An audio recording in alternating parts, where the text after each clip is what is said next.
Okay, can you guys hear me?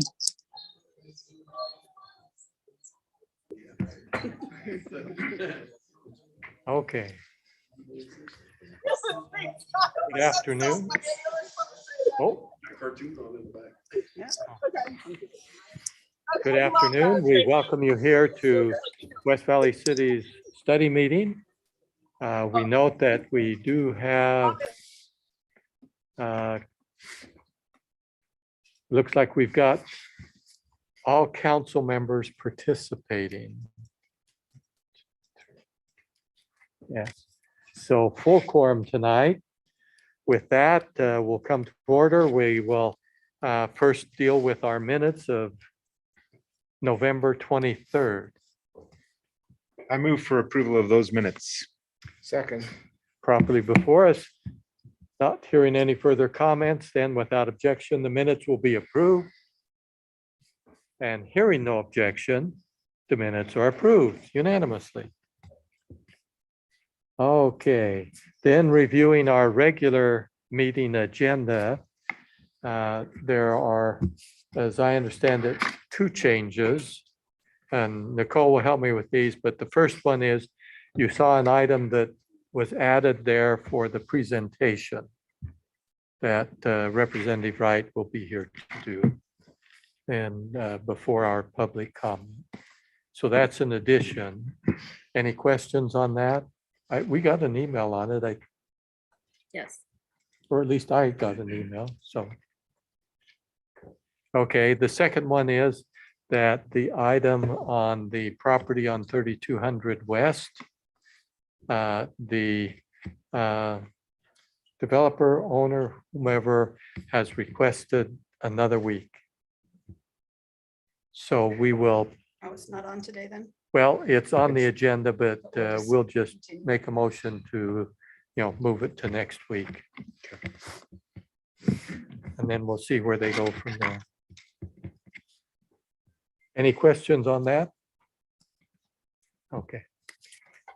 Then on our agenda, we're going to have a public hearing next week.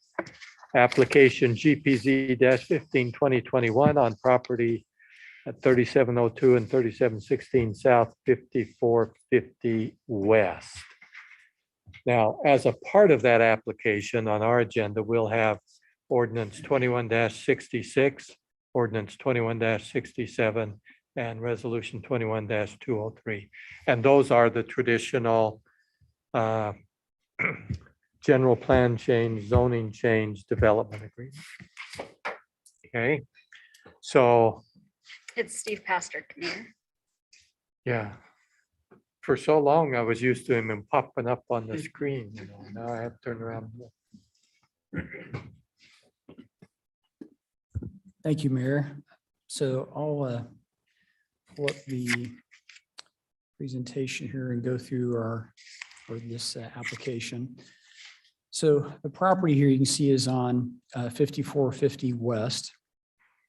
And there's two parcels involved, the 3702 South and 3716 South. The two properties together are 4.4 acres. This street's a little unique as you're closer to 35th South. The homes are on much smaller lots, but then as you move to the south, there are some 1 acre lots on this, or half acre lots and 1 acre lots on the street. On this particular slide, if you look towards the south end of the street on the east side of the road, there's a subdivision called the Reserve that the council rezoned a few years ago, which is the RE zone. And that's where you can see there's some land that's cleared there. It's right in this area here where there's a kind of that T private street there. So the request on this property is to change the zoning from the A zone to the RE zone and the general plan from rural residential to large lot residential.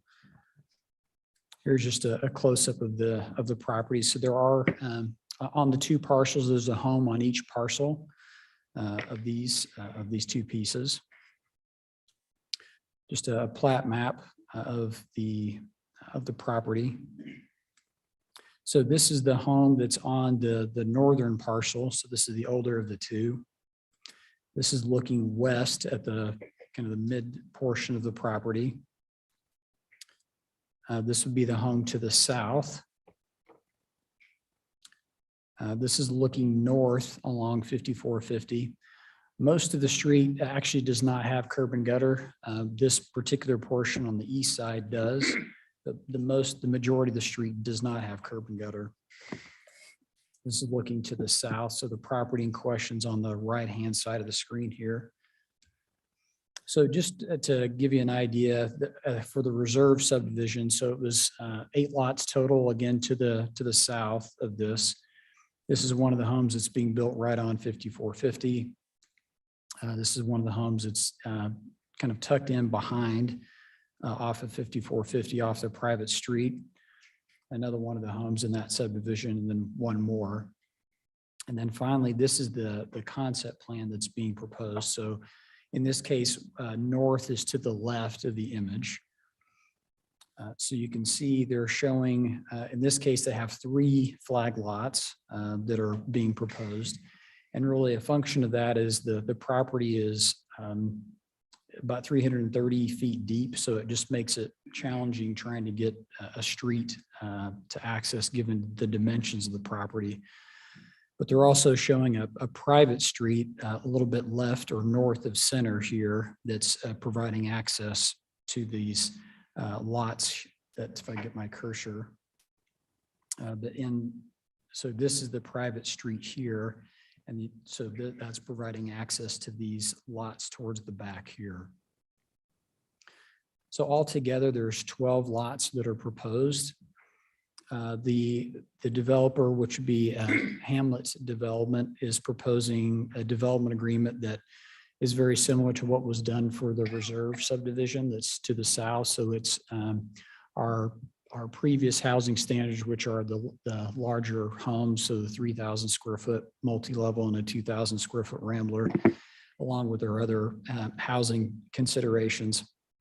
Some of the other provisions, similar again to the reserve, is in the reserve, because this road has a lot of mature trees, they trimmed up the trees but maintained those. And so this particular property doesn't have as many street or trees along the street, but they are proposing to preserve those that exist along the street. So that's one thing that's a little bit different about this particular project. But in the main provisions in the development agreement have to do with our housing standards that, again, were used in the reserve. And that summarizes this application. Okay, council, any questions or comments?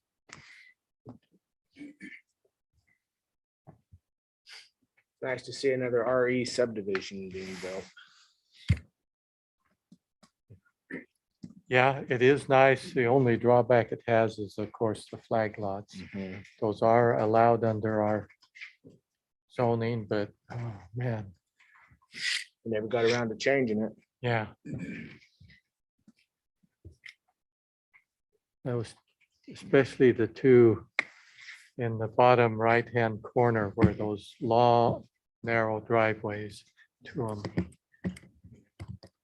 I wish there was a better way to design that so that it would, you wouldn't have those long, narrow driveways.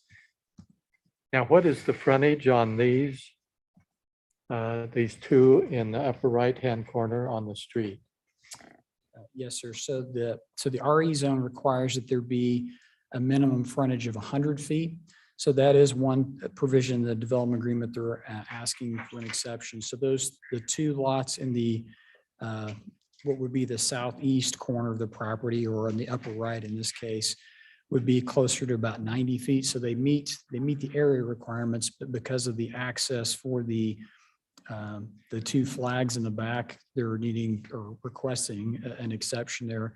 And really, that's largely due to the position of that existing house. If you notice, it's a little bit washed out here, but they are keeping the 2 existing homes. And so they're trying to work around those existing homes, and that's what's driving that.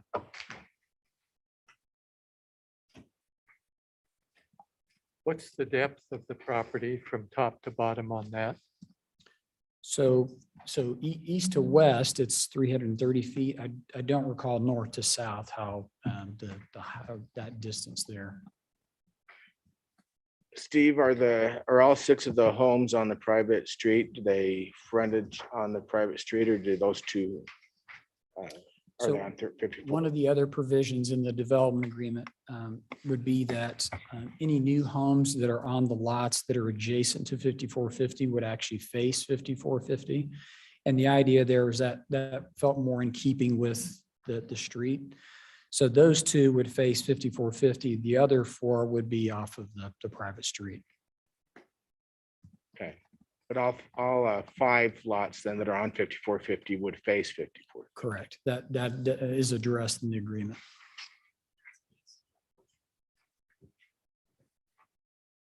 Oh, yeah. Yeah, I wish that southeast corner were different. Because to get rid of those flag lots, if they took out one more home, why they could reconfigure that and make that work, put another street down to the existing home and then 2 more homes in the back. But that's a personal preference.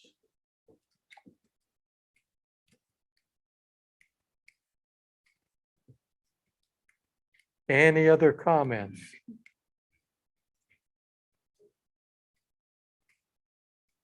I'm just listening because I can't see their boxes on the screen to see if, Are they gonna install curb and gutter along 5450? So that would be a decision we would make it as part of the subdivision review process. With the reserve and one other development, we did not, is what I recall, have curb and gutter. And I think that was a deliberate decision, given that most of the street doesn't have curb and gutter. So I suspect in this case, we likely would not, again, just given kind of the feel of the street. But that issue specifically is actually not addressed in the development agreement. I see. The property across the street has curb and gutter, It does. so I think it'd be nice to finish this off with curb and gutter. It's a pretty big area and 5 homes. That's pretty substantial.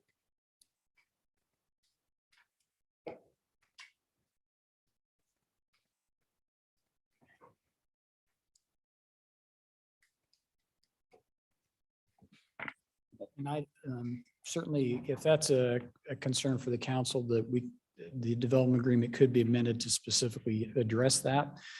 The only issue I think from staff perspective would be, and this is more something I would explore with Public Works, is just what that would tie into. Because again, on that, I don't believe on the west side, there is any curb and gutter on that west side. And so how to deal with that in the interim. So we didn't require that with those other rezones we've done in the last 2 or 3 months. For the reserve, we did not. And then there was another, I think, 2 lot subdivision to the north that if That was on memory the west serves, I side. don't, yeah, correct. I don't believe we did on that one. can I follow that? There's So- nothing to connect the gutter to. It's probably causing a No problem. curb and gutter required? Well, we don't want to have to go in and do it later. I mean, the subdivision to the south doesn't have curb and gutter either. Yeah. They don't really complain much, but I'm pretty sure it's a hardship for the kids getting to and from. And where we now have the bus system out there and more transit on 35th. I mean, crossing the road to use curb and gutter kind of, I don't know. I think it's really two issues, and certainly we'll follow the council's direction here. Would be, there's just that certain feel on the street as you go Mhm. down the street. It kind of feels a little more rural, if you will, along the street. And so there's that. And then also just, having just most of the street currently doesn't have curb and gutter. And so those are a couple of the considerations in the past. So Sorry. we did require to cross the street to the east. Right. And that subdivision that's- was done probably over 20 years ago. So I think, and maybe at the time, there was But if memory serves, I believe that's like the only subdivision I can think of that actually does have curb and gutter on that street. So you would put curb on there though, wouldn't you, curb and gutter, but not sidewalk, at least at a minimum in front of these homes? To carry the stormwater down the road and not backfill people's yards? So we'll look at that as part of the subdivision. So at this point, I'm not sure what would be required from Public Works, just from a drainage perspective. So have they not looked at this and given a recommendation yet? Not on the curb and gutter, no.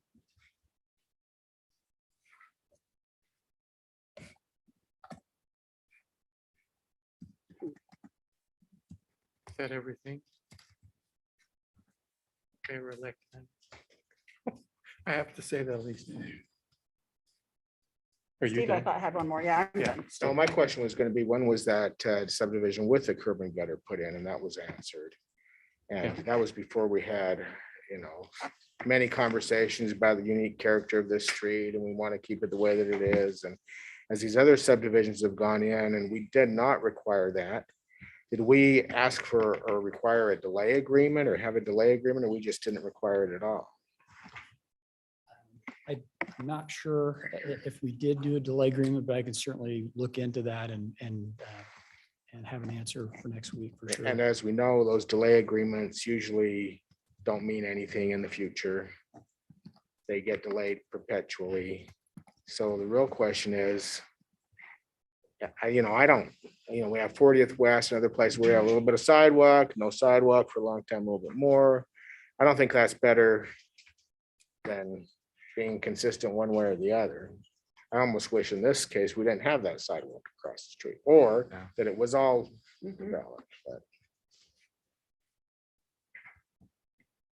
That's it. But as you look at this and 5450 West, it's changing, okay? This is a big. If we were change. going to keep it agricultural and horse property there, allowing all of this, we would want to keep that field, but by virtue of, it looks like all of the large pieces of ground are going to go into homes. If they're going to go into homes anyway, why wouldn't we put in curb, gutter, sidewalk? It would seem to make sense because it's definitely headed that way. Well, and this is the And- third application in 3 months. Yeah. So So, yeah, I would say that, and especially here where you've got 5 homes on the street, if we're going to, if that's the direction that we're headed and we're going to allow the agricultural properties to be turned into a subdivision, basically, then we probably ought to go all the way with the subdivision with curb, gutter and sidewalk. yeah. So Steve, on the timing, does that need to be part of our development agreement, or is that something that we could require when the subdivision is reviewed? So the city can, just as part of the subdivision process, require that. I think it was just in the previous applications, given kind of the unique situation, that's where those weren't.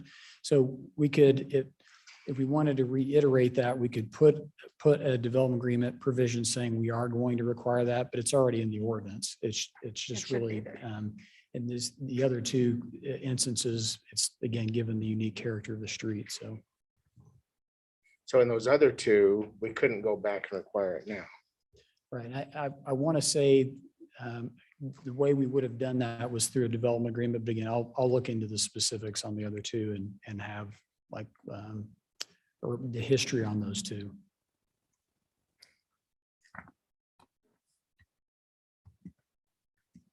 Interesting. In many respects, I wish that street could maintain its agricultural feel Yeah. and still have the horse pastures, but I think the pressure will be from every landowner to develop that into homes, because it is more, you can't fault them for wanting to get the biggest financial benefit out of it that they can. And so, but the homes are going in. And we're headed that direction, so I suspect a lot of it will be developed. And then just my last comment, yeah, I wish that instead of having 12 lots, had 11, and you take that southeast corner and turn the houses sideways and put in a regular street, and it'd be bigger lots, but it wouldn't be as, it would certainly be better as a subdivision to actually have a street access to each of those homes. But flag lots are allowed. I just don't like them. Having walked in many of those in some subdivisions, I just don't like them. I don't think they add a lot to our community. Anything else? Our online council members are certainly very quiet. Yeah, no question for me. Okay. No questions, so that's why I'm quiet. Okay. Yeah, it was just kind of a check to make sure you were still there. Thought maybe some of you had gone out to dinner or something. Okay, well, with that then. Yeah, we still here, Mayor. Okay. So you don't do like I do when some of my meetings, you sign in, turn off the sound, turn off the picture, and then you go do something and, you know. I don't believe vacuum. you would do that. Yeah, not right now. I still, full, not hungry Well, yet. Yeah, they're not crazy like me, so. Okay. Then, thank you. We'll go to the next item on our agenda, which is our resolutions. And the first one is a development agreement on property at 3076 South Decker Lake Drive. Jody Knapp is going to make the presentation Oh, online. there they are. Okay. I'm starting to look around. Won't do, thank goodness I won't have to do that. My neck. All right, if everyone can see that. So this is an application for a development agreement. This property is located just north of the Maverick Center at 3076 South Decker Lake Drive. This application came before the Planning Commission in August for a conditional use. And it basically was for a light industrial multi-tenant building. This property is zone M for manufacturing. So they're looking at building a 14,000 square foot, maybe up to 4 tenant building. And again, it'd be like light industrial flex space. So as part of the review, there was just some discussion about their landscaping and their setback. So the property has frontage along 3100 South, which is a high image arterial. But this site is sort of unique because there are very large easements that encumber the property. And there is quite a large gap between the property and 3100 South. So the gap there is about 15 feet on the east side and goes all the way to 60 feet on the west side. And it's basically the slope for 3100 South. And so you can see with the site design there, they basically had the building in the center. And then due to just the layout of everything, they pretty much had all parallel parking stalls. And then they needed to provide some access for overhead doors. And so this was kind of their initial design. So they showed on the south side of their property, they had a 20-foot landscape buffer that was all on the subject property. So as we started reviewing it a little bit more, again, there were discussions about what to do with that space in between their property and 3100 South. So as we started researching that, it was a UDOT parcel, but basically it's not right of way, it's an actual piece of property. And then West Valley City maintains that, but it's just kind of this leftover piece to hold that slope for 3100 South. So we began discussions with the property owner just to say, hey, if we can kind of shift that site a little bit where you do some of the landscaping improvements and then maintain that slope, is that's some sort of agreement we could get to give them a little bit more space on their property as well. So you can just see as you look through that, this is what it looks like right now. And so they would have done their 20 feet of landscaping north of that and basically left the slope. And you can see it as it goes by the hotel, it does get pretty steep to go over 215. And then just they're surrounded by hotels. So that's what the subject property looks like today.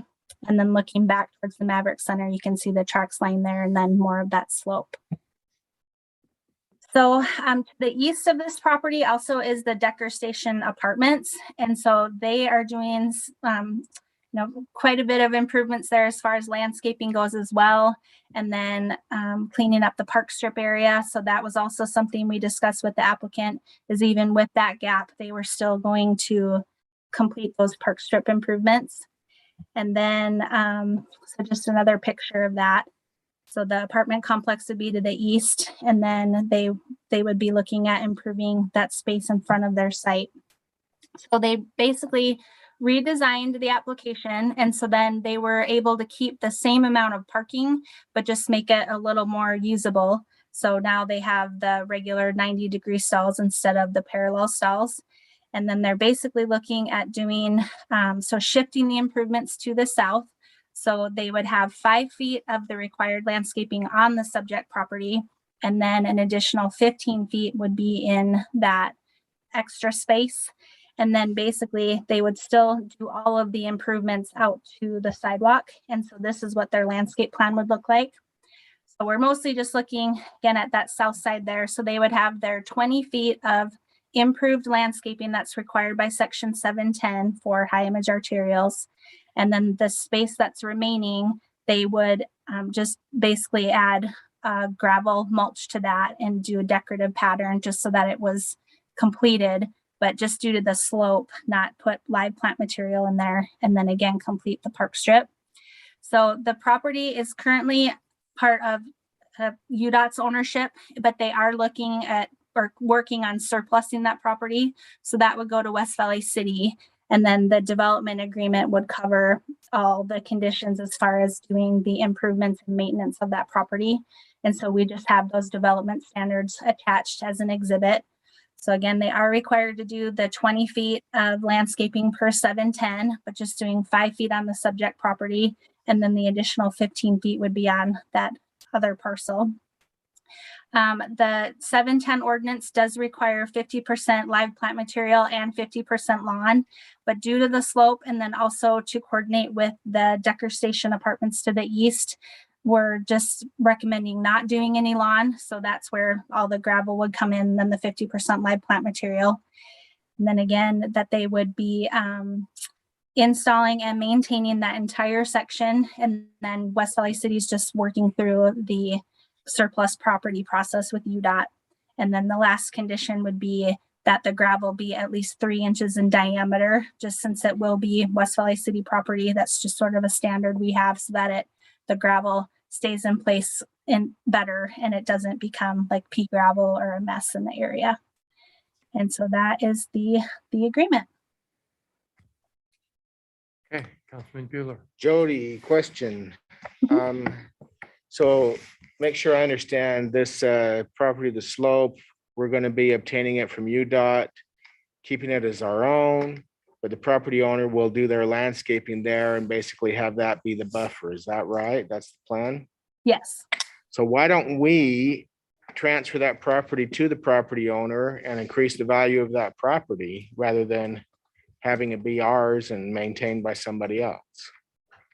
So part of the condition of surplusing it is UDOT is saying they will only surplus it to a government entity, and they will not surplus that property to an adjacent business or private property owner. So that's kind of a condition of their surplusing, is that it would have to stay West Valley City property. So when they surplus it to us, we can't 6 months, a year later, surplus it ourselves. It's in perpetuity ours. Yes, that's how they outlined that to me. Where are our lawyers? Oh, there's one over there. Is that right? That's because they like to keep that right away in case they need it in the future. They're recognizing that future might be far out. So this is a good midterm solution, but they don't want to lose the ability to have that right away. So they think if it's ours, they could get it back whenever more easily than if it's somebody else's. Yes, sir. Okay.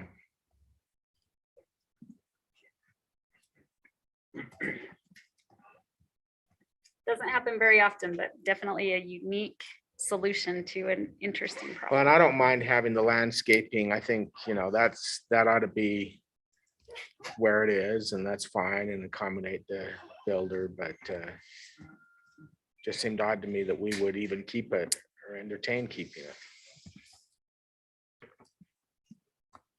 Then just a general question. The access to the property is on the west side. So it's sort of through the property. So to go back here, so they have shared access with the Decker Station Apartments to the east. And then it crosses the property and then splits into the hotel properties. So it's kind of a through point. It's all interconnected internally. So it's, but where's the street access? Is there any access on the 3100 South? Yep. Can you see my cursor there? It's just in the bottom right Yeah, section just to there. the left of that dark shaded area, Yes. or to the right, excuse me. So this property itself does not have its own access. It's a shared access with the adjacent property owner. And then Okay. there's a whole bunch of access, utility easements, storm drain easements, and that's why the building itself does need to stay north of all of those easements, which are about 50 feet wide. So is that on both sides or just the one?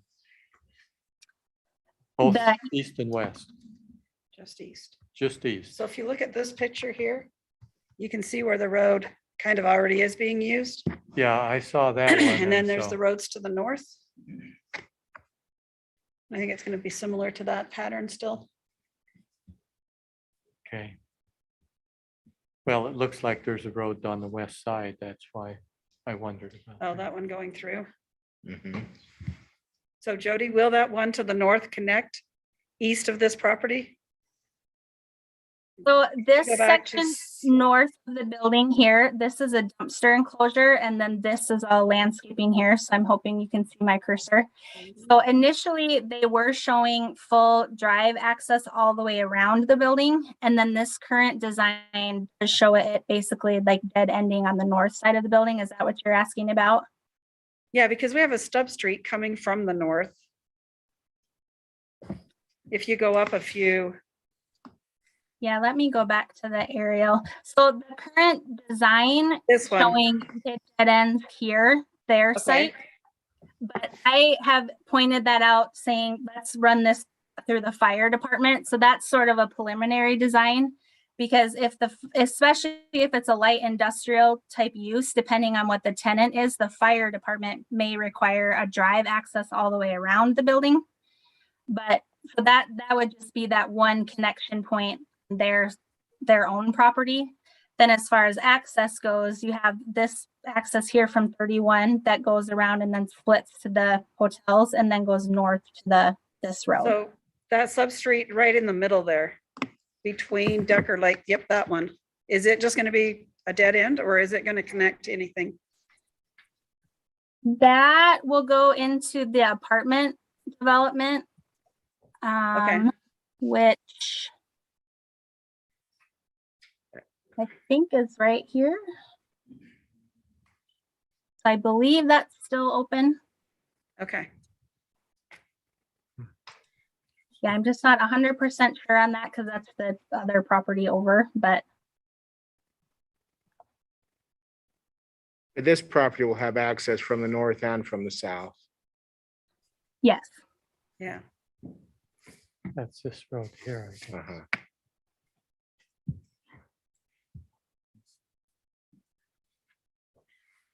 Okay, anything else?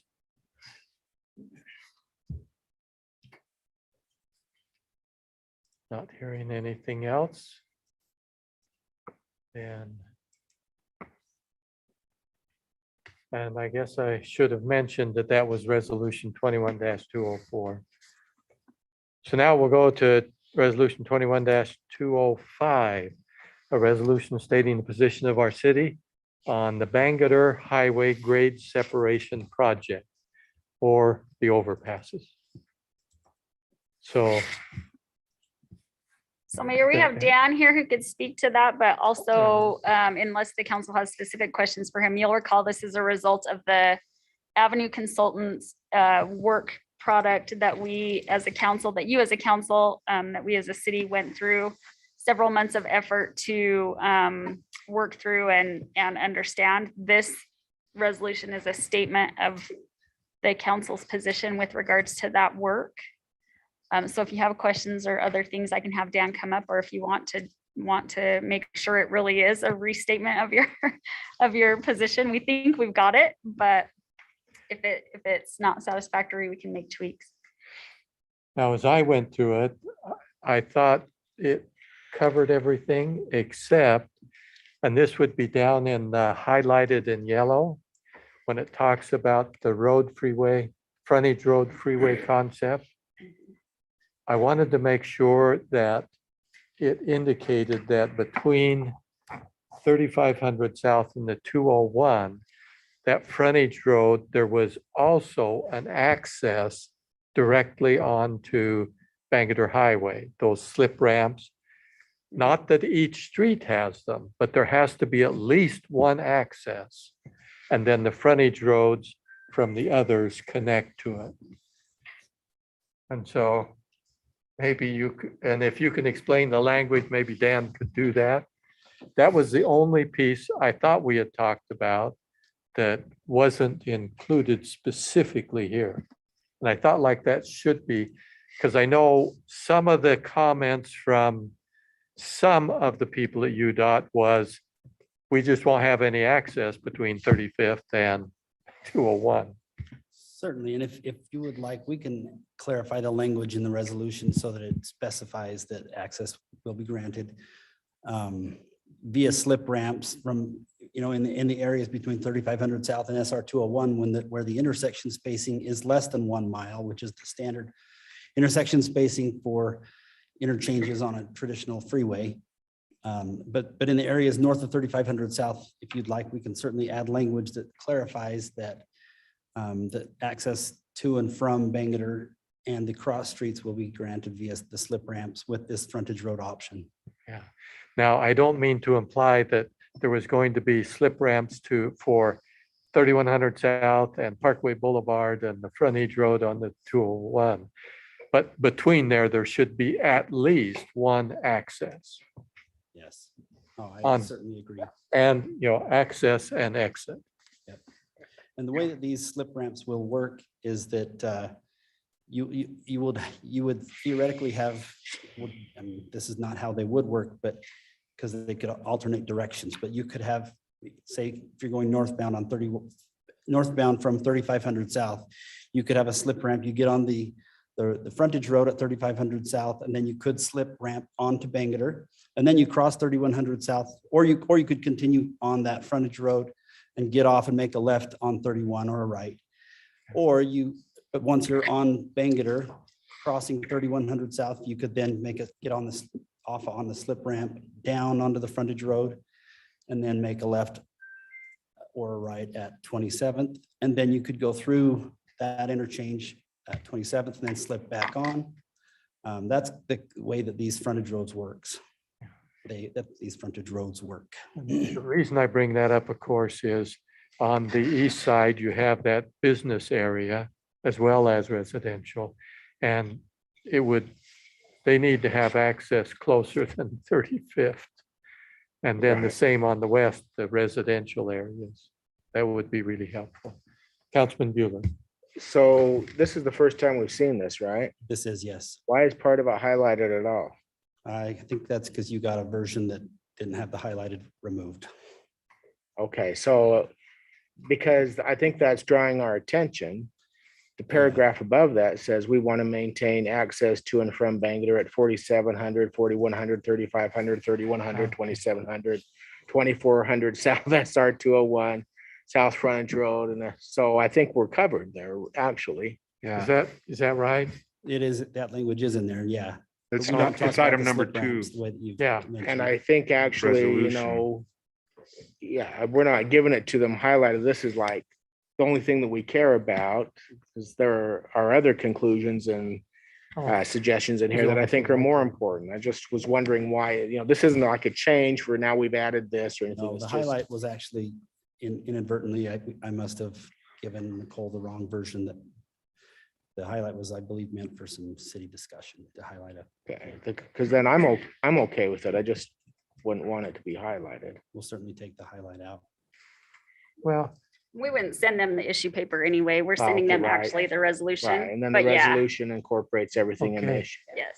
Yes. Councilman Bueller, on that, it says to main access to, from, and through. And they say, well, you do have access. You just have to go to 3500 South. Yeah, if we can clarify it, of course, they don't have to do what we say anyway, right? We're just Well, giving that's them our true, recommendation, what we would like to But I see. will tell you that I actually spoke with Carlos Becerras, who's the, director of the whole UDOT system. And he was very pleased that the city was going to adopt a resolution. Because they like to know where the city stands.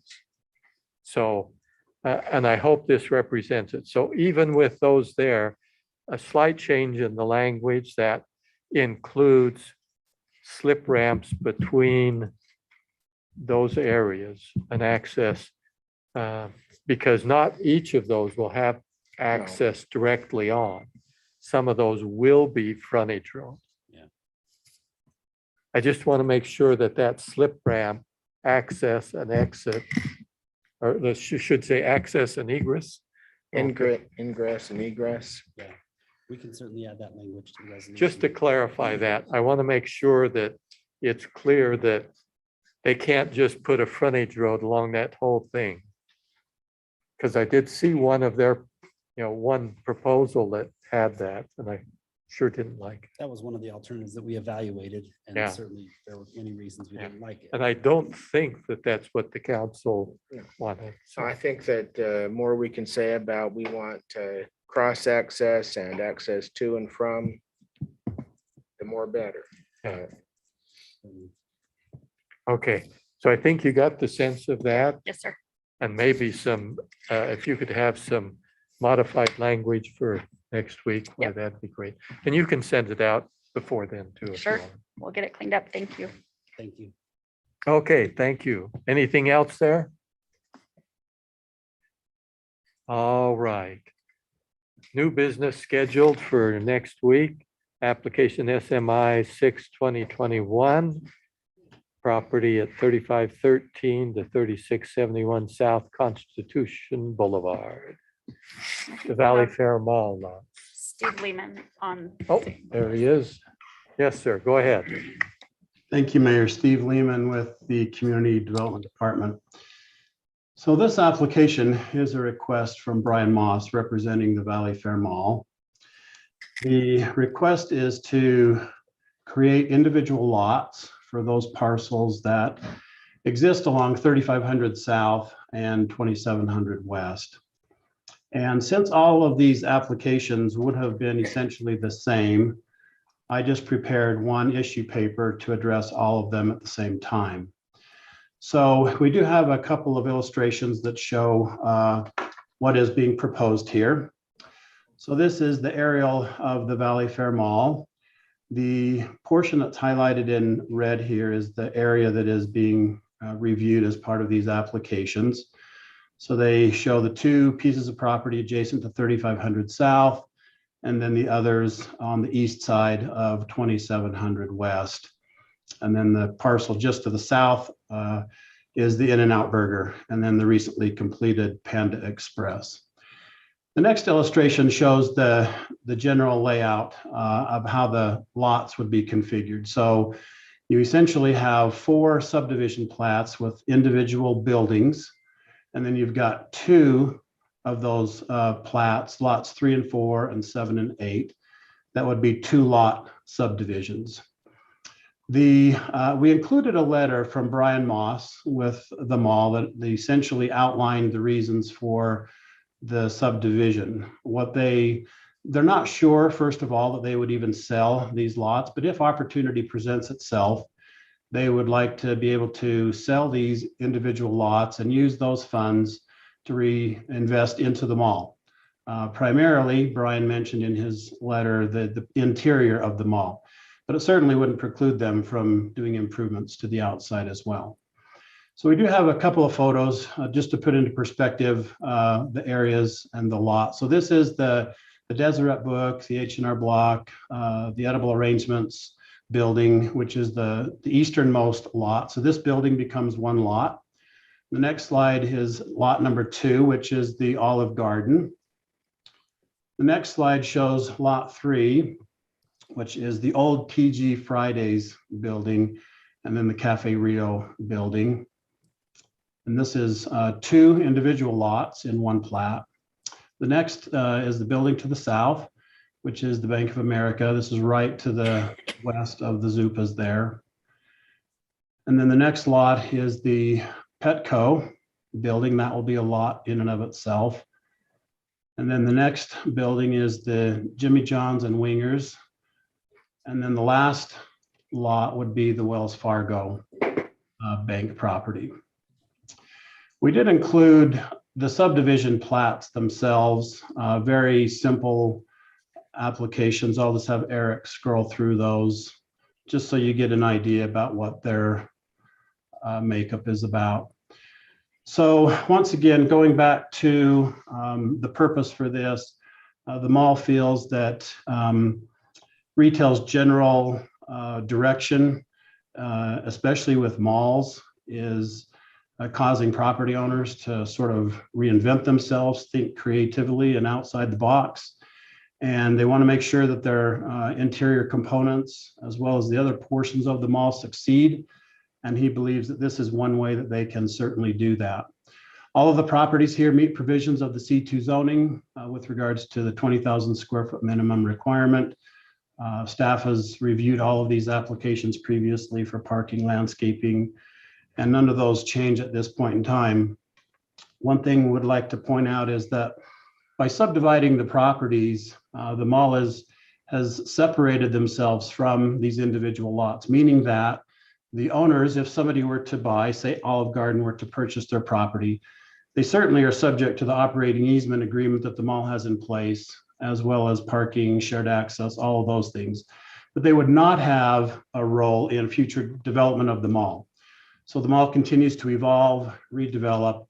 These properties would not have any impact on those development opportunities that may exist down the road. And that is our report on this application. Steve, on these lots, it looks like the lots are, I mean, the subdivision area includes parking and includes the drive that's to the east of those buildings. Is that part of the subdivision? Because then it looks like every lot is kind of carved out. I mean, I just don't understand if the parking and the road are remaining with the mall, or they're their own lot, or what? Yeah, in certain situations, some of these buildings, for example, that you have parking right next door, for example, the Cafe Rio, Jamba Juice, parking that's right associated with that building is part of that lot. So it is carved up a little bit unique, but these lots do have shared access and parking arrangements with the mall. So if, say, for the parking that just fits the Cafe Rio building is deficient for a little bit, they do have the ability to park on the mall proper site as well. But if you look at the northwest corner, we have the Olive Garden distinct, the building with Deseret Book in it distinct, and then also included outlined in red is the parking and drive area. Is that a different lot? No, that would just be part of the lot itself. Part of what lot? If I could get Eric to go back to the Look at the red outlined aerial, that would be. yeah, the red outlined area, it was really my attempt to simply illustrate the areas that were being considered for subdivision. The red outlined areas by no means direct and exact. It was really an attempt to say these are the properties that are under consideration. Okay, so that's just to encompass what we're looking at. But then Correct. each little individual rectangular lot is the only thing that's going to be its own distinct lot. The rest of what's in the red area remains with the mall. Yes. Okay. And then is this just an administrative action? They have a right to do this if they check all the boxes, or they have an ask in here? No, this is not an ask. This is administrative. The mall itself is just one large parcel. There's actually two parcels to the mall. So there has not been previously subdivided. So we're not amending the plat. It's just simply an administrative action.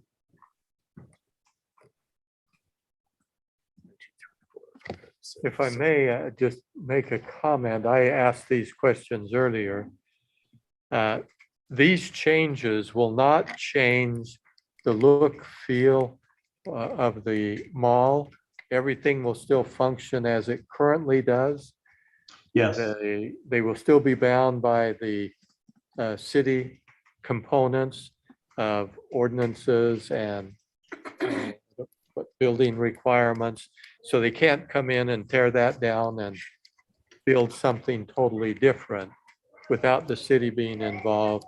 And certainly all of the easements, cross-traffic access, parking, et cetera, will remain as it is. I don't think that will change any of that. Is that correct, Mr. Lehman?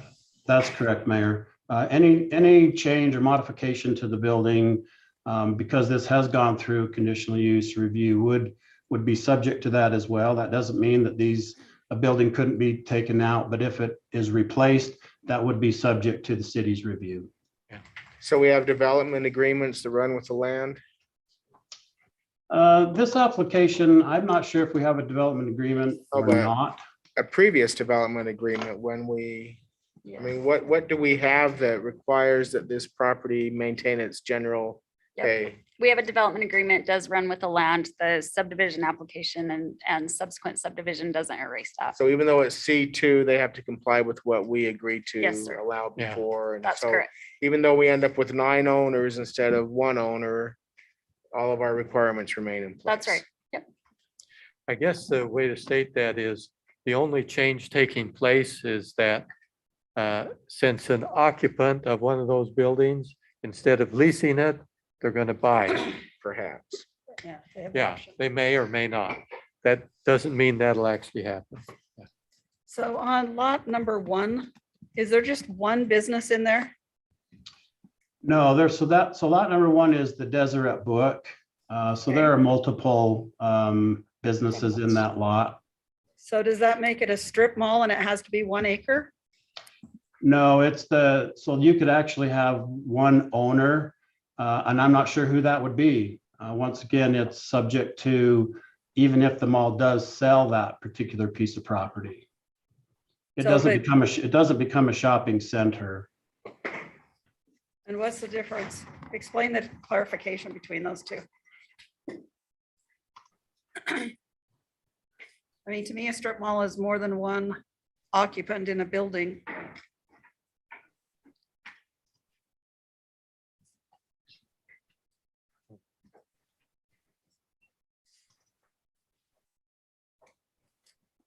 And the Cafe Rio property too, does that become a strip mall? 'Cause it's Yeah, got well, 2 or 3 in there and because this is only 20,000 square feet. So to me, that doesn't work with our ordinance. That's a great question. Definition. I hadn't thought of that. so if, I mean, once it's, even it wouldn't require a new owner, once it's subdivided, It's too if it small. has to comply with our strip mall shopping center requirements, it would be out of compliance just by subdividing it. Mhm. All of them that have more than one. To me is how I would interpret it. I don't think we could not interpret it the same way as everywhere else.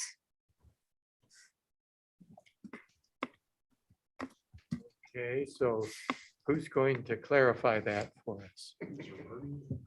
We can follow that up, Mayor. The shopping center is a group of retail and other commercial establishments. So I'll get some clarification on that. To me, it's a number of different elements that makes up a shopping center. But we certainly will clarify that for you. Yeah, we'll get a legal opinion on that, Mayor. Okay, That's going to be more technical than we can answer right now, but it's a great question. yeah. Fascinating.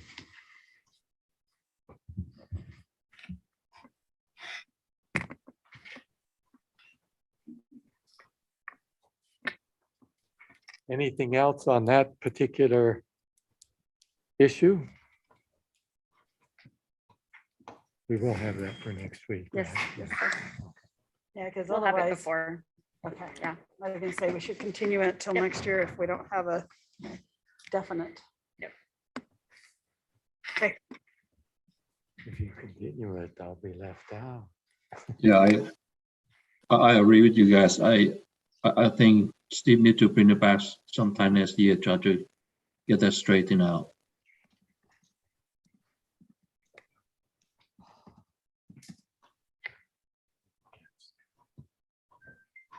Yeah, he just agreed.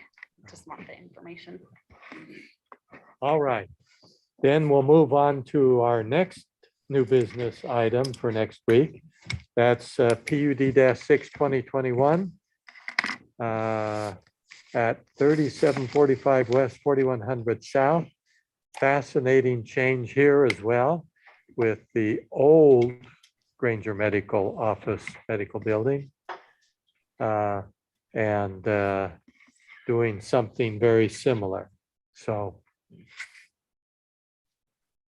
who's also, going it's to, also Steve Lehman. Mr. Lehman? Thank you, Mayor. Yes, this is actually really exciting news regarding the old Granger Medical Building located at 3745 West and 4100 South. We'll go through the illustrations and then we'll explain what the developer intends to do here. So this is the zoomed out version of the old Granger Medical Building at the corner of Bangerter Highway and 4100 South. The next illustration is just a little bit of a zoomed in version. Of course, as you know, the Granger Medical moved over to Fairborn Station a while back, and this building has sat vacant since that time. It does not include the surgical center that is located immediately to the east. It's just the old Granger building itself.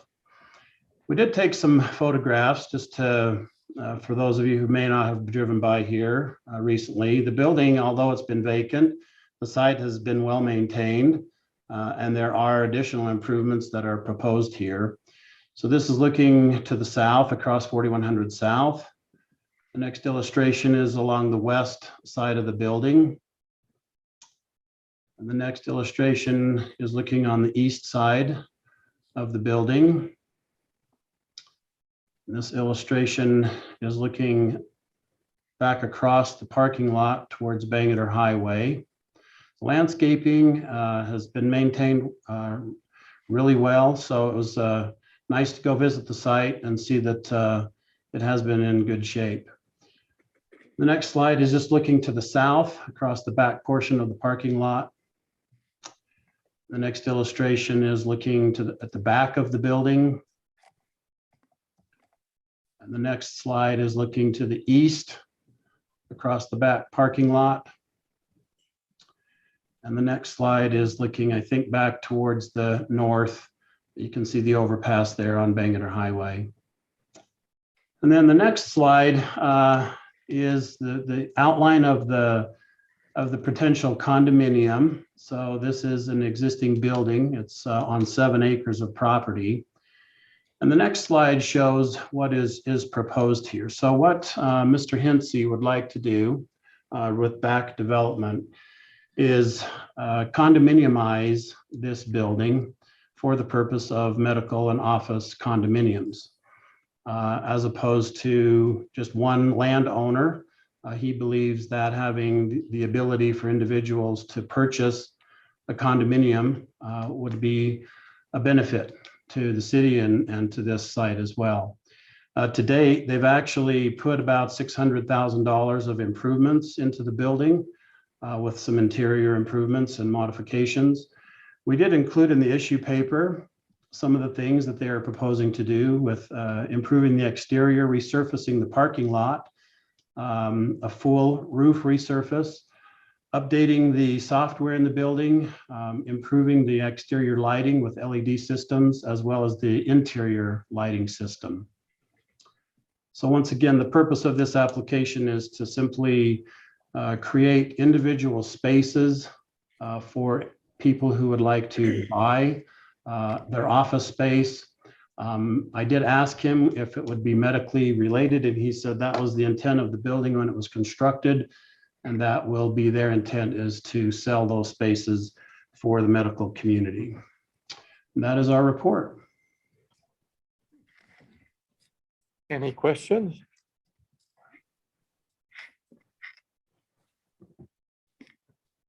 Okay, Thank you. thank you, Mr. Lehman. Let's see. Oh, then we have consent agenda items. And there are 9 of those. The first one is a storm drain issue. All the others are appointments to committees. Our building authority, or let's see, what are they? The audit review committee, the housing authority, I guess are those.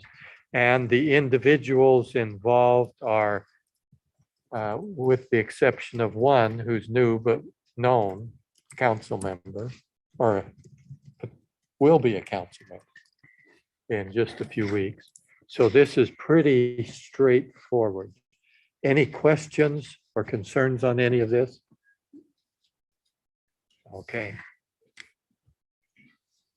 Then we'll move on to our communications, our strategic plan presentation for the Community Preservation Department. And who's going to? Lane Morris, he's making his way up.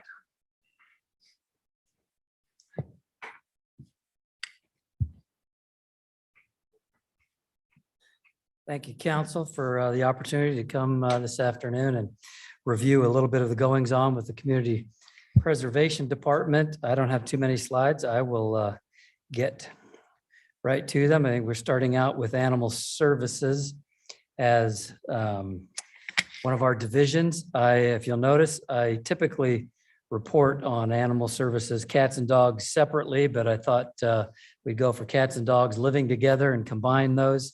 The one thing one of the reasons I did that, I just wanted to comment a little bit on the pandemic. And one of the things we noted from the pandemic is that intake was down. I guess people are home and their dogs aren't running around as much.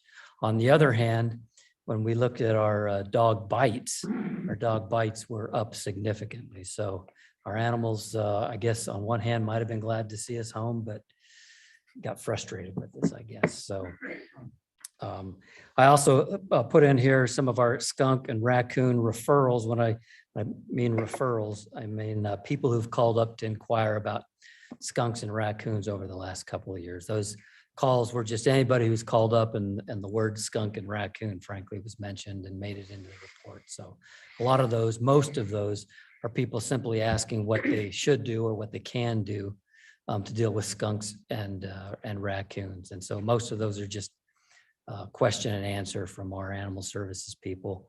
When they call now, we refer them to the company, or we call the company that's taking care of that? If they meet the criteria for the service. So what is that criteria? Um, I didn't know we set a criteria. Yeah, we've had, believe it or not, we've had people call that live in an apartment complex, for instance, that want us to come remove skunks from their apartment complex. And we've told them, well, that the business owner can do that. So that's Okay. one of the criteria where we wouldn't do that. And other than that, I'm not sure if there's anybody else that we've declined to send that service to. Taylorsville, obviously, we're not paying for them, and they haven't indicated that. So that'd be really the two that we would decline to provide that service. Okay, so just a normal homeowner though, you'll just send it out and take care of it? Yeah, we get their information and forward that to the contractor, who then has 24 hours to make contact with the homeowner and arrange a get together to kind of go over how it would work. Okay, thank you. Mhm. So that's all I've got for animal services, unless you got questions.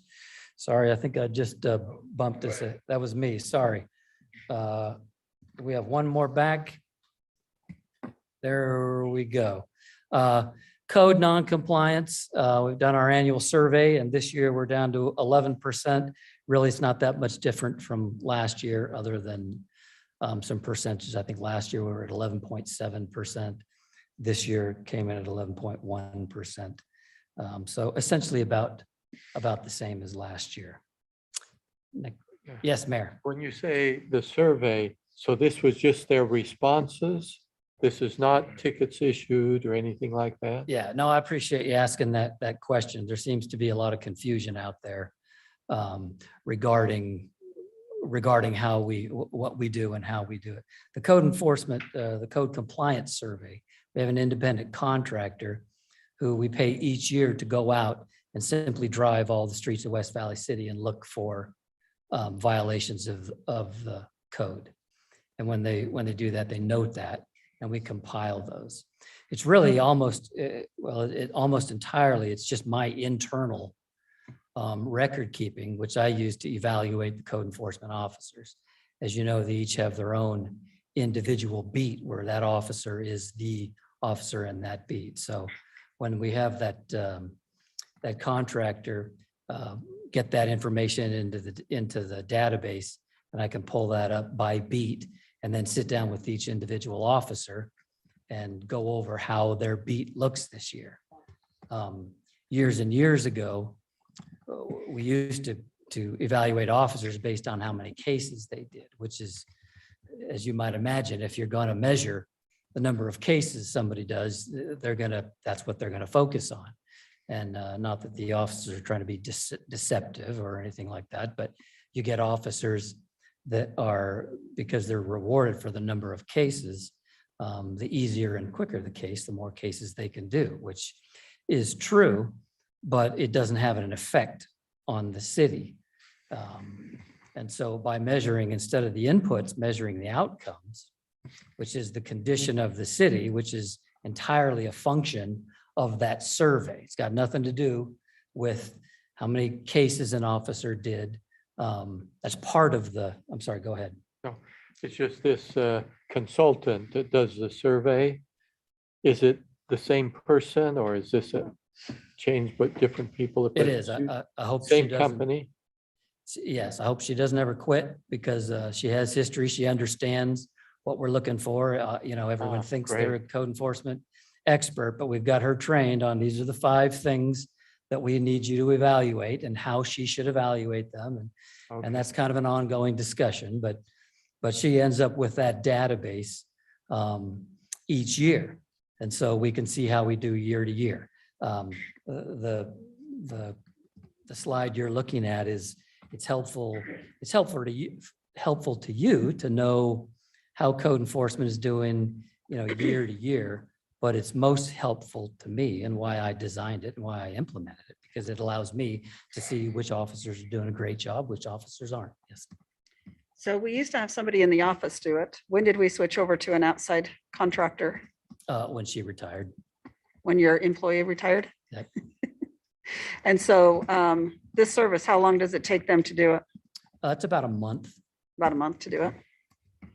Okay. Yeah, depending on how, probably if she was laser focused, but it's a difficult thing to stay focused, to drive each street. She's got a little database, and we've made it easy as possible where she can just tap a map and the 5 items come up, and then she picks the one. So, obviously if we're in worse shape, it takes her longer. If we're in good shape, it takes her less time, but it's typically about 40 hours, I think is about, or 40 hours a week, but it ends up being about a month, but I think it's about 40 hours of building time.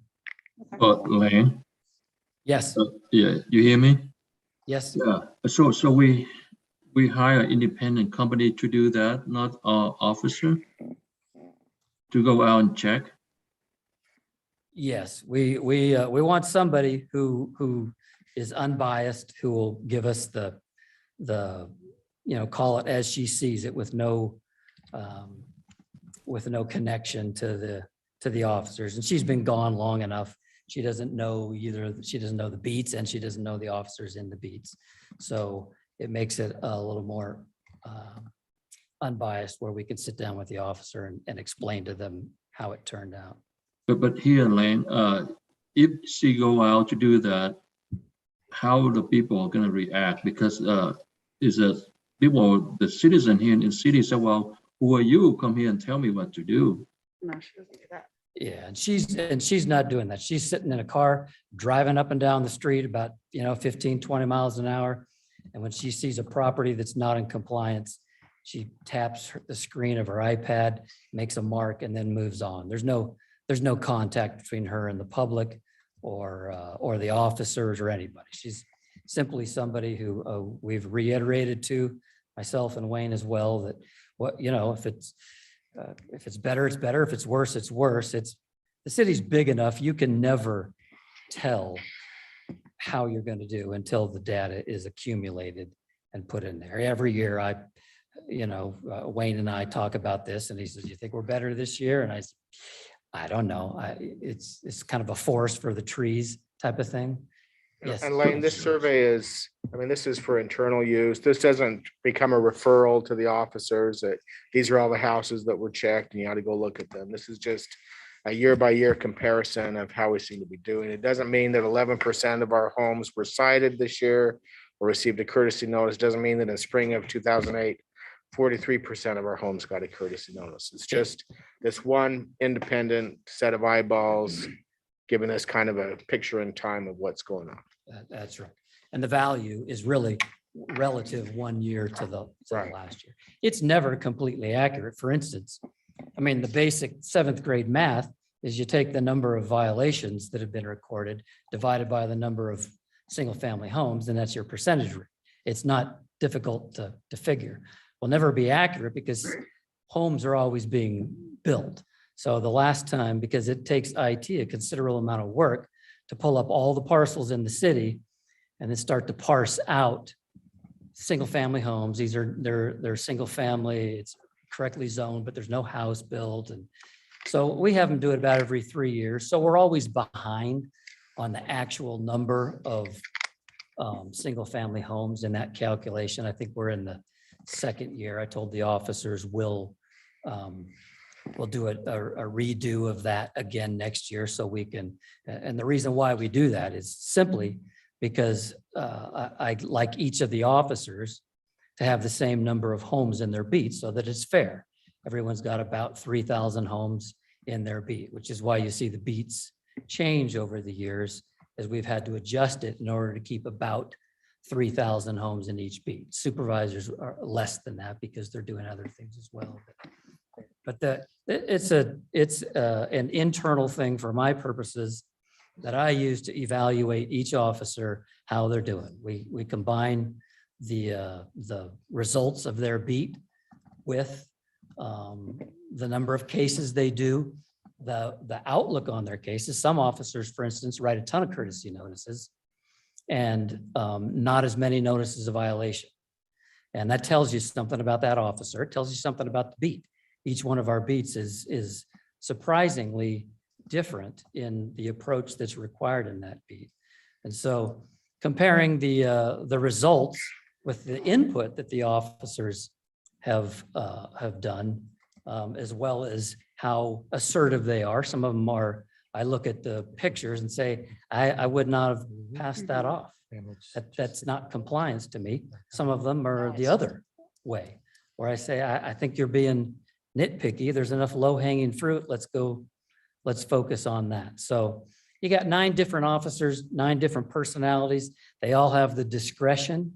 And when we get all 9 of us together and look at different properties, there's typically about, there's multiple opinions on what should be done and how to do it and what's the best course. Is it a notice of violation? Is it just a flat citation? And so that's as we go. And I kind of look at it, as long as everyone from both sides of the issue is equally upset, then we're probably about where we need to be. So When I get people calling and complaining that we're Nazis, and then the next phone call is we're lazy and we don't do anything, I figure that's about right for us. All right, moving on to our grants division. As you can see, our federal grants, a little bit less than we got last year. We've still got the CARES money that came in that's highly restricted in its funding. I was looking at this and thinking about the work we've done and came up with an interesting, I guess I'm too much of a stats and data geek, but I got thinking about my hometown and the significant amount of effort that the Community Preservation Department has put into that, and decided I wanted to do a little bit of a dive into that statistics to see what would happen. If you can switch that to the next slide, Eric. Here's my hometown. You can see the 4 areas. I decided to focus on the Stansbury neighborhood. It's the area we've been in the longest. And so I had a little bit of data on that. And so I wanted to see just we know what a lot of inputs are. My department has spent a significant amount of time investing money and personnel time in the Stansbury area, not nearly obviously as much as the volunteers have spent out there. But I thought I'd pull up some data. So going to the next slide, our neighborhood preservation program where we spent some money. You can see this was this year. So we spent $93,000 in the rest of the city of that. This would be that CDBG money that you saw on that. This would be last year. Now we've had a complete turnover in our grants personnel. So this is the efforts of 2 new people who have just come on board this year, not quite a year, and have had to learn and be trained and hit the ground running. They've done a great job. It's a great crew that are working on this. So we've been able to spend $93,000 in the rest of the city. If you can hit the next slide. For my hometown, Stansbury, and you can see the fiscal year totals there. 2019, we did 11. Last year, it was 81,000 for my hometown, Stansbury. And in the current year, we're on schedule to spend $561,000, which is a ton of money. And we're focusing those CARES dollars in the my hometown area. Combining that with all the other efforts in that area seems like a smart thing to do, where we get some great efforts and some great results. One of the things we did, our code enforcement officer, whose beat encompasses my hometown, really spent the entire first year, pretty much all of his time spent in the my hometown area. He had 434 cases last year. According to my calculations, there's 605 parcels in my hometown. And so a huge chunk of those, I think, were in my hometown. I didn't add them up exactly, but when we combine those efforts with our volunteers who are out there, who have been hugely beneficial to us.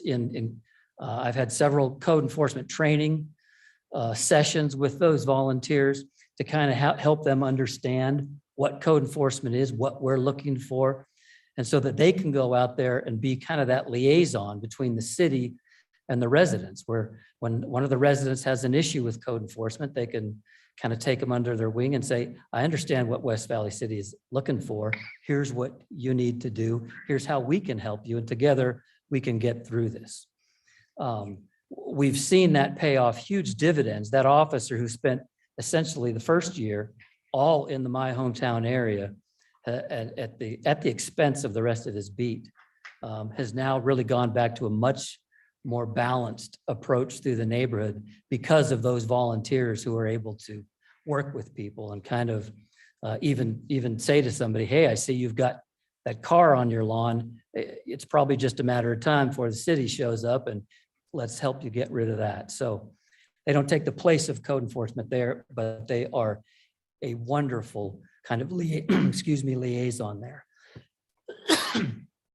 The other area they've helped us incredibly is with grants promotion, you know, with the typical, I'm from the government, I'm here to help you, doesn't really fly in a lot of areas. But having the operation, my hometown folks out there to say, I know of some assistance, let me help you with this application, and you can trust these people, has really been why we've been able to grow exponentially the amount of money we're able to invest in that neighborhood. And so just to see, I hope this would be, I told Wayne, I hope the statistics turn out like I think they should. So I asked IT to pull just the Stansberry neighborhood from that survey that we do annually. And so we could figure out a compliance rate. And so you can see in 2018, the non-compliance rate was 38%, which is significant, which is in our, you know, when we first started doing this in 2008, that was about average for the city. And now we're down to about 11. But in 2018, that was not a good area of the city. 2019 was really that first year starting with my hometown. And 2020 was really Officer Graham's really almost full-time. And 2021, he's really back to doing his job in all of his beat, and we're still at 22. So that's been a huge success for us as a city, those volunteers working with our people here at the city. So I think that was my last slide. Unless there's any questions, I think I'm done. Glenn, Yes, sir. I think the program is beautiful. It's not only helping people around here in this valley, but also bringing them together. You know what I'm saying? I see that. It's very beautiful to see that. Thank you. All right, thanks. Okay, next is parking. A discussion, so. We have Steve Pastrick who will give just a baseline of where we sit today. And then we'll just listen to the council direction. Thanks, Steve. All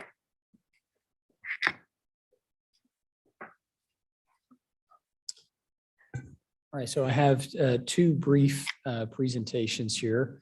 The first is looking at just the city's parking standards generally. So I'll pull that up.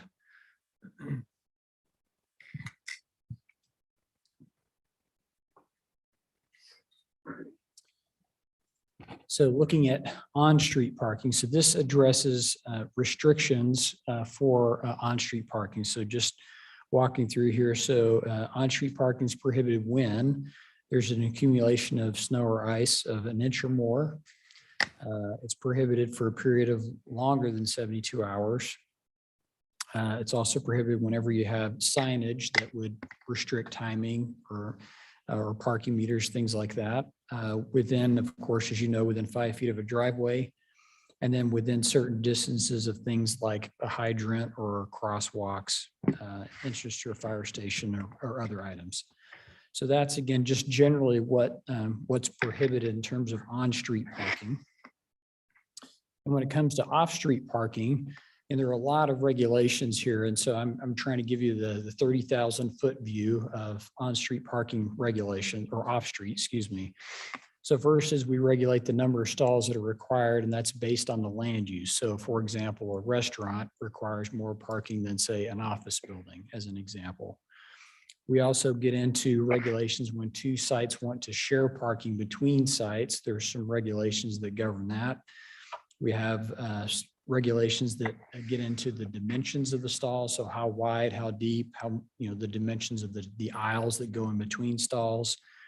There's landscaping and screening requirements for parking, certain lighting, minimum lighting levels, surfacing, and then finally the grading of those stalls. So again, just these first couple of slides, again, just contrasting on and off street parking. So before I transition to talk specifically about townhome parking, just pause for a minute and see if there are any comments on that, and then I'll go to the townhomes.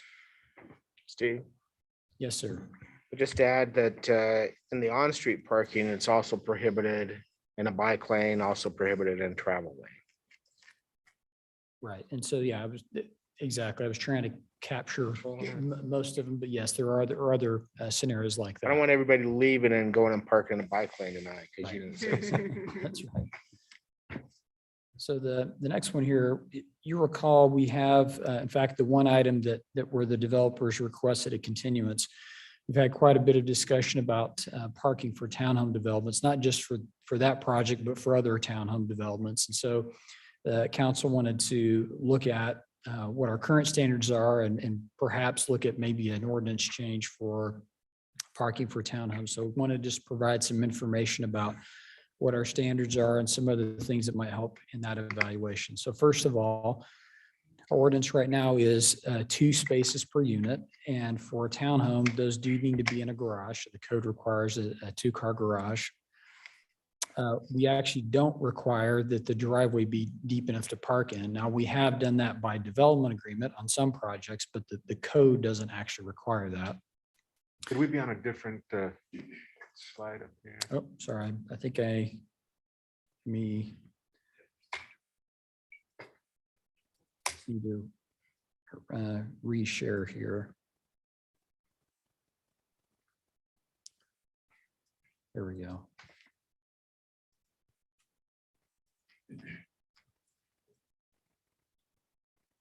Okay, thanks for, I'm looking at the wrong screen there. Thank you. So as I mentioned, so the driveways are not required to be deep enough to park in, although we have done that by development agreement. We don't actually have a requirement for visitor parking. And then finally, we do prohibit tandem parking, meaning that if you have a garage, you can't have, vehicles that are parked one in front of the other, it's side by side. So that's what's in the code currently. We do have some additional information here that may help in the evaluation. So the census does an annual survey. And one of the data points they collect would be how many vehicles are in a household. And then they look at that both for renter occupied households as well as owner occupied households. So the darker blue column would be the owner occupied. So this would include single family detached, townhomes, any for sale product. So for an example, for owner occupied, about 43% of households have 2 vehicles. And then as you can see, as the number of vehicles increases, the number of households decreases that has that number of vehicles.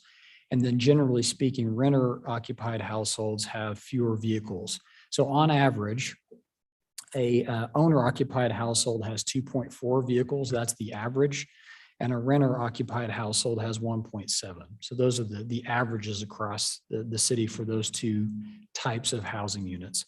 Now, of course, that doesn't factor in visitors. Those are just for those that live in the household. So we did a survey back in 2017 where we looked at several townhome developments. They're listed here on this slide. And we did the survey between the hours of 7 and 8. So hopefully by then people had been home from work and most people were home. We evaluated the number of stalls that were available. So when it comes to a garage, since the majority of the time the garage is closed, we assumed the garage was being used for parking. So what we were really looking at would be how many vehicles are parked in the driveway or in the street or on the street, or if they had other additional surface parking. And you can see here that when you factor in, again, assuming the garage is being used, these are the parking ratios we observed on the far right. So you can see ranging from 2 to 2.5 would be what we at least counted while we were out on site. But with that, assuming the garage is full of cars and not Correct. something else, that's actually increasing the utilization number, right? Right. So So the empty stall number is lower because we're assuming that cars are parked in the garages. right. So that maybe another way to express that, when we say 2.5, 2 of those, if it's a 2-car garage, is the garage because we're assuming that's being used. So in other words, it's half a stall that would be either in a driveway or out on the street is Right. what we counted. Right, and then the available stalls are those that are not being used, right? So on the very top one, Valley Cove, it says where's 4 stalls per unit, whether they're garages or not. And the actual count would show that 80 of them are available. Right. So in that particular development, every unit has a 2-car garage and they also all have driveways you can park in. So that's how we arrived at that. But if you assume that the garages were empty and they were available, then your available stall number would go up by 100 stalls, it'd be 180 available. Right. And we assumed that they were always full. Right. Since we can't see them, we just assumed they were full. What the point I'm trying to make is that assumption supports the conclusion that I guess I'm saying is we're not overestimating the available parking. We're underestimating the available parking, if anything. Right. Right. And now, For townhomes. Well, for these homes. Yeah. right, we're trying to err on the side of being a little more conservative in terms of looking at more parking as opposed to less. So Steve, Yes. going to Highbury, if there's 169 empty stalls, why are there 125 cars parked along the road? If there's internal parking available. That's what stats tell you, but what reality is two different things. And so out in Highbury, you have different developments, right? And so there's the potential that it's from another development. But we've seen too that sometimes people will, even though there's parking available in one area, they may choose to park somewhere else just simply because it's more convenient. I know, but So- that convenience makes the road less usable. Right. I mean, it's great as a traffic calming. You can't go fast. But I also see a danger with kids jumping out between cars. Especially on that far east side where they can go across to the park and the pond. And there are so many cars parked along there, even at 2 PM, not even at 7 or 8 at night. So That's why the stalls are available, because they're choosing Yeah, not to park. in well, and their that's why stalls. I'm thinking we should put no parking on those roads. And we have in some of And those there's plenty areas. of stalls available. They just need to realign where they park. Because I think safety should be our first concern. Okay, sorry. No, thank you.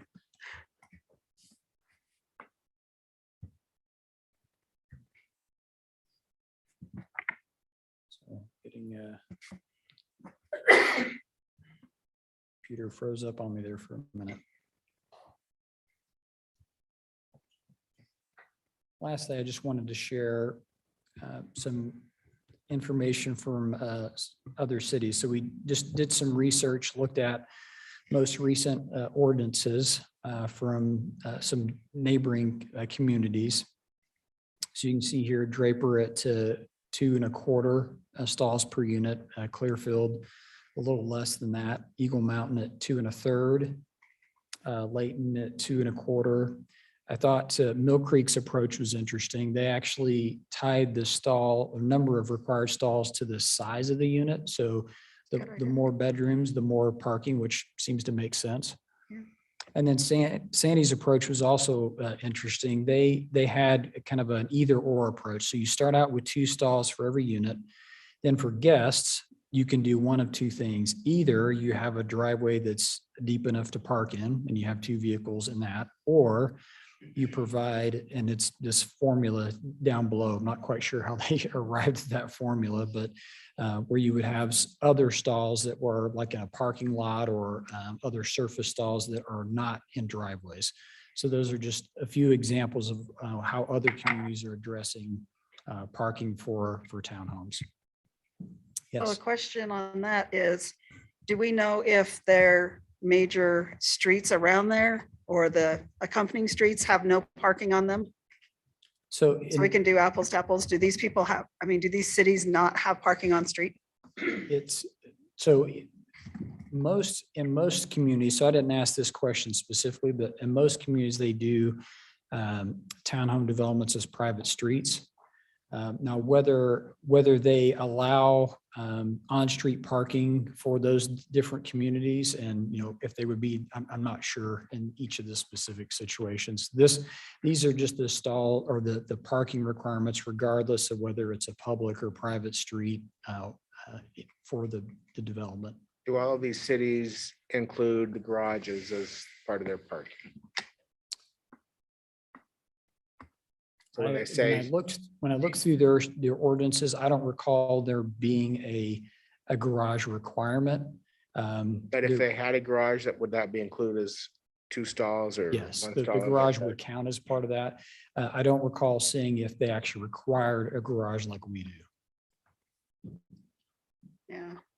I mean, I think it's nice for a basis, but with what we have going on, I'm not sure that it's apples to apples.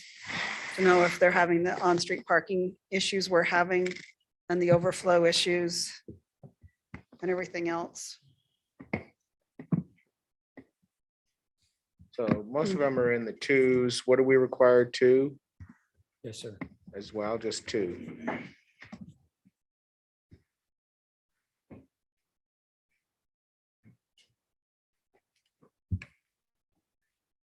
It's interesting. I've noted 2 different trends going on. One is I look at especially national publications. I've attended some conference on, parking. And traditionally, most of them are trying to eliminate parking or reduce it at least. That's kind of a general trend, okay? At the same time, you have a trend that we've now noticed quite a bit in our city, especially here in the Salt Lake Valley, is a trend where you have more drivers living in the same residence. In other words, multiple families may be living together. Now, obviously, that's not all homes. Most of our homes are still single-family homes. But this trend seems to be continuing, especially given the cost of housing, which basically puts a lot of people outside of being able to buy a single-family home or even rent a single-family home. And you see now certainly a trend at the legislature where, with the approval of accessory dwelling units, that they are looking to increase the density and number of people in homes. Salt Lake City and other cities, I see just these major developments of apartment buildings going up, huge amounts. What's just amazing what they're doing. And it won't be long before the legislature in their infinite wisdom says that cities can't regulate number of parking stalls in developments. Well, that's very true. And they're pushing, they're getting pressure to say, what are we going to do about, where will people live? Mhm. And so they say, well, just build higher density, bigger apartment buildings. On this last project we looked at, we required 4 stalls per unit, 2 in the driveway, 2 in the garage, double what our ordinance requires, and yet it still wasn't enough. And I think the issue for most of us, or where, kind of we don't like this, is that it's all off street, right? It's all at their place. And I don't know what you're going to do about this in the future, but one thought that I had is we could still require garages, but not count garages as parking. Yeah. And then if I people agree with use that. it as a garage, then they have more parking. But even then, if you said, well, we have to have 2 spaces and we don't count the garage, the proposal that we just failed to pass had 2 spaces and if you didn't count the garage, so. Right. Well, this has just been I happen to chair a committee on Chamber West for housing. And so we've been trying to review that, and I'll be meeting with some people at the legislature to talk about it later this week.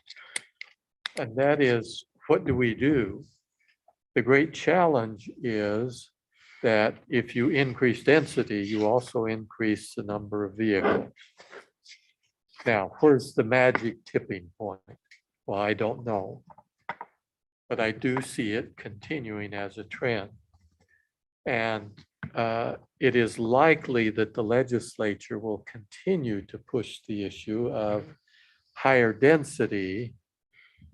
And it won't matter, there is no additional parking, you know? And you can get by without parking spaces if you can get by without a car. If you live close to tracks, works out great. Well, But the it- tracks goes where you want to go. Yeah. Yeah, if you work at the University of Utah or the airport, you know, right downtown, it's great. If you increased it to say 2.5 spaces per unit, you have to have a garage, but we don't count the garage. You know, you might be able to get away with that, or 2.25. If you go to 3, I think the legislature is going to act more quickly and say you can't do that anymore because my son-in-law didn't like it at Sunday dinner, so that's out. Well, you know, there's several aspects to this too, and that is, you know, on our streets, now we're a city that's a little older, or at least our neighborhoods are, excuse me. Our neighborhoods, we have some old neighborhoods. They had smaller streets, smaller homes. So you have a higher concentration of people in the single-family home neighborhoods. Now, those homes, if you have a young couple, used to be 1 car, now it has to be 2, since they both work, husband and wife, or the 2 people living there. Or if there's 2 families living there, you might end up with 4 cars. What used to be, you know, 1, and why would you park on the street other than being convenient? And you had plenty of parking for people to come visit. That's changing with this increase in density. And it's being pushed by many national organizations as well, legislature, and even the county. So how will that impact our neighborhoods? What will that do? Now, I live in a subdivision that's about 26 years old. Got a wider street. Cars can park on both sides. 2 pickups can pass each other on the street. It's okay. Well, except I have a smaller yard. Actually, I'm in this subdivision that's newer. It's the smallest. And I have a 5th wheel. I can park it beside of my house. I never had any problem getting out. Now cars are parking on the other side of the street from my home. I can still get out, but it's harder. Now, if we get parking on both sides of the street, it will be even harder. So what does that foretell for the future? Will people in these neighborhoods, and you've seen them, and you've all got one somewhere in your neighborhood, where it's a small street. I've got one in my neighborhood. 1 car at night can go down the street, because if cars coming the other way, somebody has to pull into a driveway. You can't have a trailer there unless it's a really small one. So we have these kind of opposing forces pushing towards each other. And I say, well, where's this going? What will it mean? What will our city look like in another decade? And I don't have the right answer for that. One thing I know as I've driven around and then I just use my own experience. I say, first of all, if you have a street that has a higher speed limit, 40, 35, 40, if you have parking on the sides of the street, it's dangerous because you can't see. You can't see as well. And excuse me, unless you have one of those big trucks with big tires, man, you can see everything. But from an economy car, you can't. So should we restrict parking there? The other is, should we restrict parking in general if you can't get vehicles down the street, or if it's more difficult to get emergency vehicles down the street? These are difficult questions. And of course, do we want higher densification? Higher numbers of people in the same living space? There are a number of philosophical questions. Personally, I'll tell you my viewpoint. I look at it and I call it the American dream. Well, the American dream is not, I want to get married and have kids and live in an apartment where there's no place to play except in a common playground, and I have a hard time finding a place to park. The American dream was to live in the suburbs for most people, and I think that's still generally true. So the question comes down to, should we change anything and try and manage this parking issue or not? Now, understand, if you take no action, what's happening? They're filling up the streets. Some of our streets at night are full. Not all of them, but some of them are. More people are living in single-family homes and even apartments. So at what point does that tip and say we have a problem? If you wait too long, then you become like New York City, and man, I hate driving there. You can't drive there, but there's such high density. We're not there. We can't do that because our homes are spread out. So do we take any action? And if so, how soon and how much? Now I'll shut up. I think Councilmember Bueller's idea is a good one, to not count the garages and have 2.25 or 2.5. I would prefer 2.5 parking stalls per unit, but I think that would help accommodate, because I think a lot of people are not using their garages. And honestly, what the stats say are awesome, but what reality is not the same. So either we need to turn all of our streets into no parking and make them stay within their developments, or we change so that it can be all taken care of inside of the development.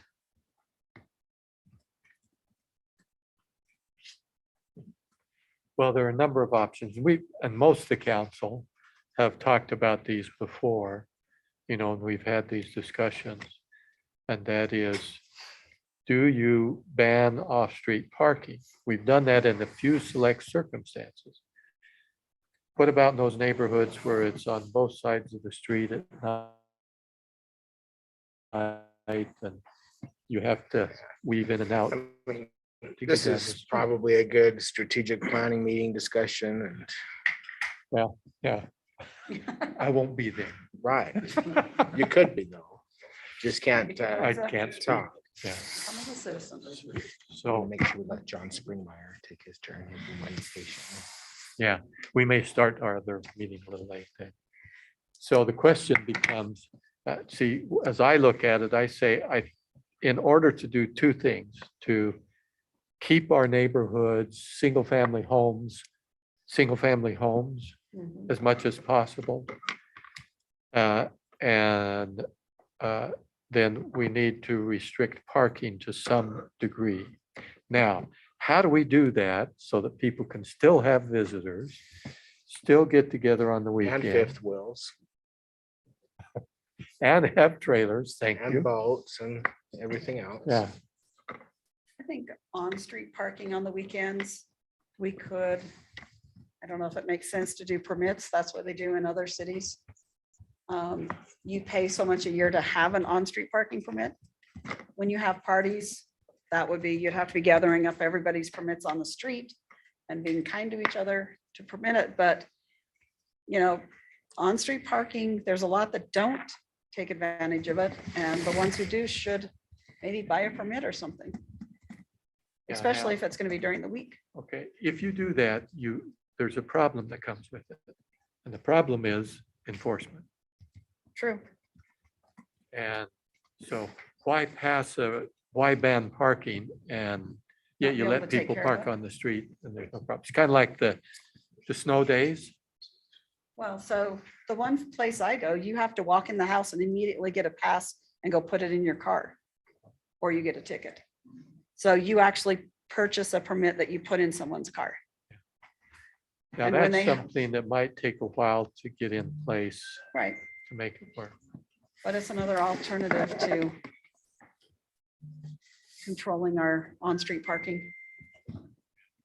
One of the ways that I thought was unique, a suggestion that was brought to me, was to ban overnight parking during the week. So you left the weekend open for, get-togethers and groups. And, during the day, it's a non-issue anyway. And you would only have to enforce it during the night, like 6 o'clock at night till 6 in the morning or something like that. That's the one that actually has the most impact when you do it that way and it's consistent. Other than posting streets with no parking signs. Mhm. So the question really becomes, what you ought to do. I would suggest, it's just my suggestion, one that I would like to see happen is that we take and if it is the speed limit on a street is 35 miles or higher, that we don't allow parking at all on that as a safety issue. Is that why Steve has the speed limit? Well, I Right. talked to Nicole and the words filtered down. And he actually has them divided at more than 35, but it I know would we be have our main 35 and 40, artery. so there's that dead space. That would still leave all the subdivisions with parking. But that would seem to be an appropriate step to take for safety. Now, then you'll have to address maybe in the strategic plan meeting, what do you do on the streets that are narrow, where they park on both sides? That's a bigger problem because that affects every neighborhood. That's a bigger one. The issue with the development that we're postponing another week is the visitor parking for me. There is one. And I think that 2 or 4 spots per unit is plenty for the residents, but visitors need a place to park. Mhm. And some other developments, we have the street parking for them, but we don't for this area. And I don't know if that should be an ordinance that we require for all townhome developments or that we continue to look at each development individually and determine what the neighborhood can support. And ask them to have enough visitor parking if that's required. Yeah. But I like Sandy's idea of 0.25 per unit for visitors. I think that might work for this particular development, but I don't know if that would be needed for all developments. But if somebody's coming in and building townhomes and they don't need a general plan change, they don't need a zoning change, Yeah, we need to be able they to can just address go it. ahead and build it 2 per, and it's the garage. They don't have to have a driveway at any unit. I mean, Right. you do need to The have an needs to be ordinance that changed. they can rely on, and that when they comply with it, they can expect approval. It's true. Good point. It's okay, Mayor, if I can just sum up just the last little bit and then yes. Okay. So just so that I can direct the staff, we'll bring back, it sounds like there's interest in a townhome revision. I think we've got the key details for the council, at least 2.5 spaces, not including the garage still required. and some form of visitor parking calculation that gets to visitor parking on site by ordinance. Does that sound pretty close? Okay, great. And we can draft that relatively quickly. We can bring that back to council for consideration. Is there any interest in the 35 miles an hour and above that no on-street parking? Sure. I'm interested in studying that some more. I don't know Yeah. that It's just major. that we should streets, have an basi- ordinance basically. next week for that, or Oh, Oh, it won't be next week. So But- maybe we could address that or have a discussion in strategic plan about the Yeah. other parking issues. Okay. Yeah, 'cause Is there any other information that the council might want for that purpose, for that discussion that you haven't already seen or don't already have off the top, or that felt like you needed today? Pretty good. Okay. Okay, great. okay. Can we post a note online that we're gonna start, 5 or 10 minutes late? Sure, I'll go tell the people. That we will start in just a few minutes. Because we're gonna make sure We can be pretty quick with that one, Mayor. I'm sure that will Oh. just take just a minute. but, It's just a minute worth of conversation. well, but the rule is we always take 5 minutes between meetings. Yes, sir. Okay. I was, boy, when, there we go. no. you can as- take all When of the it. meeting ends, and it can end in 10 minutes, so. You take your 30 minutes, John. Now, unless there's an issue, we're not going to have council reports. A lot of things happening. Last night, the concert over at the USANA, at the Culture Center was great. A lot of people there. They have great exhibits. I went to the mall. They tried to turn it on, have a lighting ceremony, except they had an electrical problem. The Christmas tree lights didn't go on. But they did go on at the Family Fitness Center. I know I did those last month. So just so you know, good things are happening. With that then, we do need to get this one last piece of business taken care of. And that's for our agenda for our special redevelopment agency meeting next week.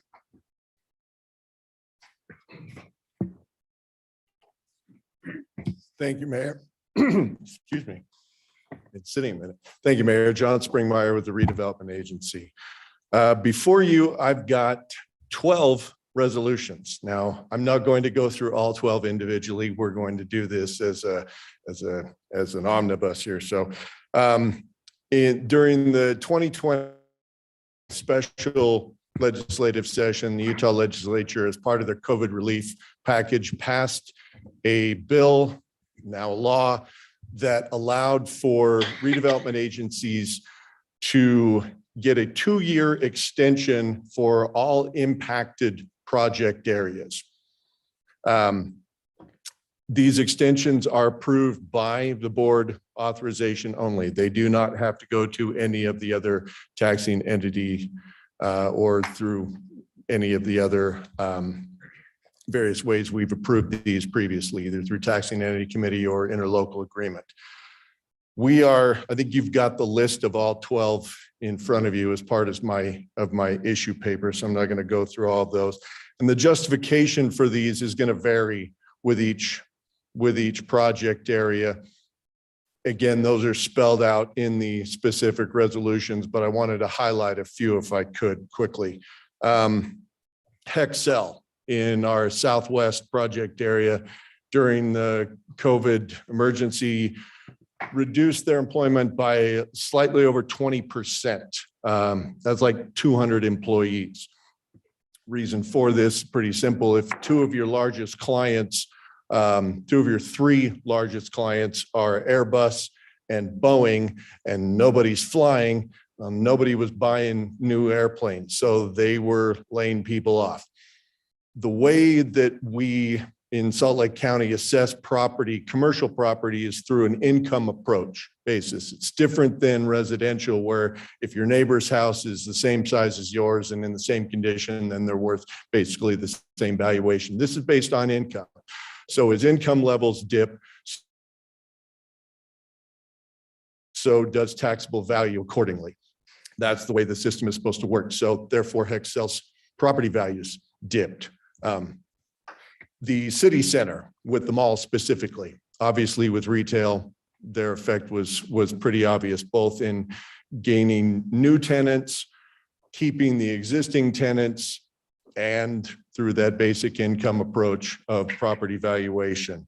The other notable one is here at Fairborn. Say, well, Fairborn just got started. How could it be affected? Well, the new office tower is not leasing as quickly as we had originally hoped. That's the office market. That's the delay that COVID has caused. So many of us, myself included, are still working from home. So that's having ripple effects throughout the office industry, throughout globally. We hope that these are going to be short-term effects, but this allows us an opportunity for our project areas to get whole. One really important note on this: this does not increase the amount of money that we can get within each project area. Our project areas have a cap. We have a maximum amount of increment that they can be collected for that project area. It does not raise that cap. It extends the time by 2 years that we can get to that cap. So if Fairborn in 3 years rebounds and it's going gangbusters, and in 15 years from now, 17 years from now, we've hit that cap, then this 2-year goes away. We don't get it, doesn't cost the taxpayers anything, doesn't affect any of the taxing entities in any manner.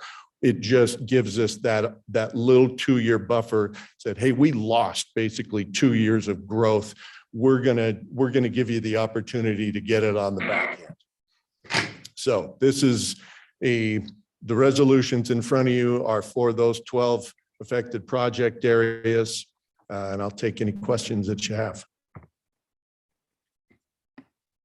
So although the details may vary on the agreements in a particular area, it's still the same concept, as you said. We're just extending these 2 years. Correct. Everything else all the agreements will stay the same. Yes, and this won't affect any of our agreements with any of our development partners. This is just extending the project area term itself, that collection area term. So would not have any effect on any incentive agreements or any development agreements that we've got. Any questions or concerns? Not hearing any.